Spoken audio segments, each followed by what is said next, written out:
Le message clé de notre projet est de montrer à quel point la forêt est bénéfique. J'ai l'impression que si les gens ont l'occasion de voir ces géants à leur véritable échelle, tous ceux qui verront cette photo n'auront d'autre choix que d'en tomber amoureux, car on ne peut qu'être ébahi par la taille de ces arbres.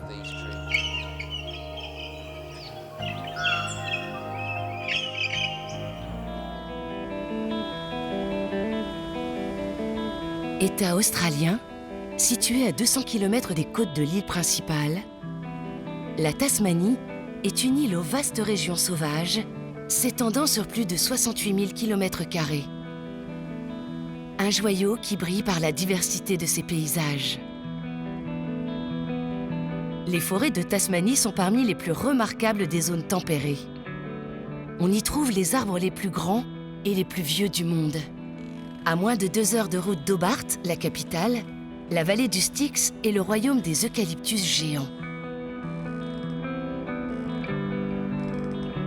Avant l'arrivée des colons, l'île était entièrement recouverte de forêts. La Tasmanie s'est bâtie grâce à son bois. Aujourd'hui, un tiers de la forêt originelle a disparu.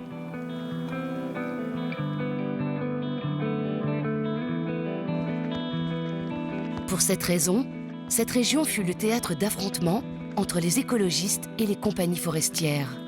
La pression reste forte et les défenseurs de la forêt humide sont toujours mobilisés.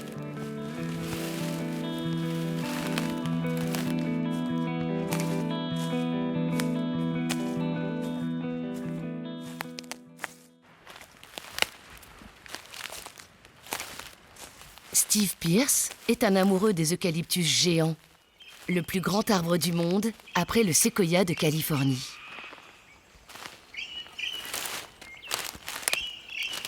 Ce Tasmanien a entrepris de les faire connaître au monde entier en les photographiant. Mais pour cela, il faut prendre de la hauteur. Le plus important,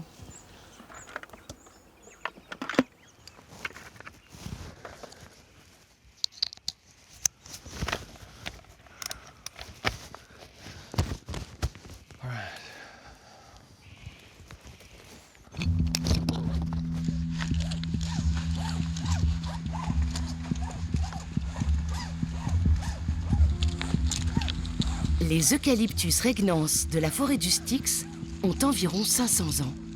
Malgré leur grand âge, leur croissance est rapide, plus d'1 mètre par an. Steve s'attaque aujourd'hui à un spécimen de plus de 80 mètres. L'ascension est lente et il y a toujours une part de risque. les eucalyptus représentent un grand défi. À vrai dire, je suis mort de peur. Jamais je ne monte à un arbre avec confiance.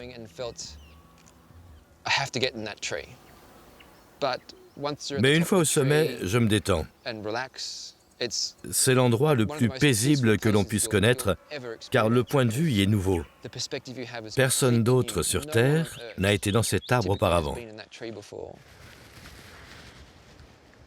Au-dessus de la canopée inférieure, on voit ces immenses eucalyptus perçant la partie basse de la forêt et dominant tout le reste. Quand on est dans l'arbre et qu'il est en floraison, le parfum est incroyable. Et on entend les bruits de la forêt à une échelle bien plus grande. On a la chance de voir et d'entendre la forêt sous un angle inédit.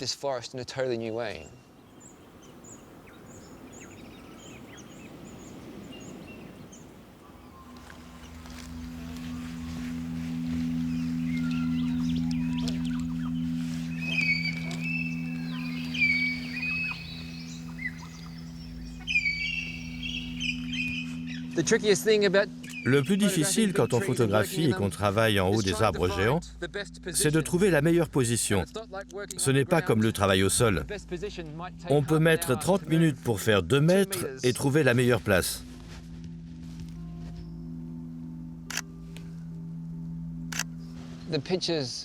Les photos que je fais maintenant sont plutôt pour un usage personnel, afin de récolter des données sur les changements que j'observe dans cet arbre en particulier.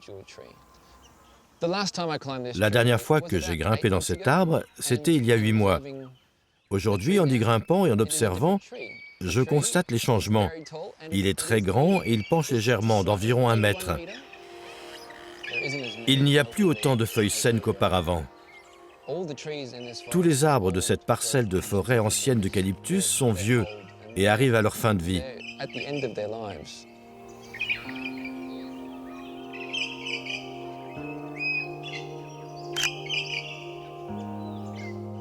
Le Tree Project est un projet photographique dont l'objectif principal est de montrer, pour la première fois, ces arbres en entier, sur une seule et même photo. L'image que j'avais en tête, c'est une coupe transversale de la forêt.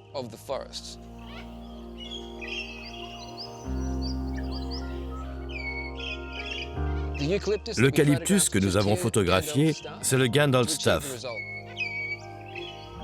On est resté ici pendant 67 jours en attendant que le brouillard pénètre la forêt et enveloppe notre sujet. Nos appareils photos sont suspendus entre les arbres. Nous tendons une corde au sommet de la forêt entre notre arbre sujet et un autre arbre. Tous les 50 cm ou 1 mètre, j'immobilise mon appareil et je prends une série de photos. Je fais descendre mon appareil à nouveau, j'attends qu'il se stabilise et je reprends une série de photos.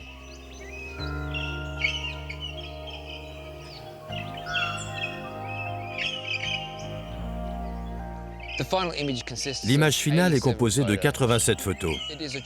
Il s'agit d'une vraie composition, car chaque photo représente une hauteur différente de l'arbre. Il y avait un appareil à gauche et un appareil à droite. Donc j'ai dû assembler la photo de gauche à celle de droite afin de créer un panorama. Ensuite, à l'aide d'un pinceau sur Photoshop, j'ai fusionné toutes ces photos pour créer un panorama vertical.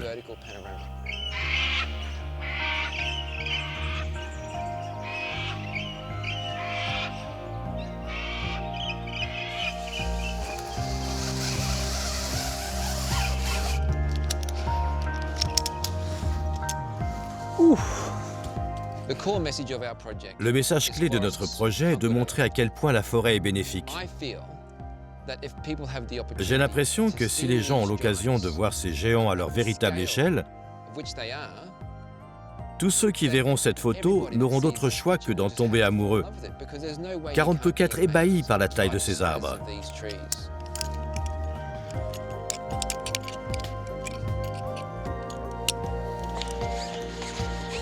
Ce qui ressort de ce projet, qui a un vrai aboutissement, c'est que d'autres scientifiques, d'autres services forestiers étrangers nous ont invités dans leur pays afin d'étudier leurs arbres géants.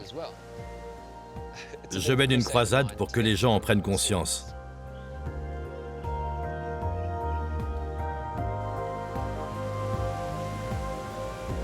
Les luttes menées par les défenseurs des grands arbres ont porté leurs fruits. Depuis 2013, une partie du territoire est classée au patrimoine mondial de l'UNESCO. Les eucalyptus de la vallée du Styx ne peuvent plus être coupés. Ils continueront à dominer les cimes.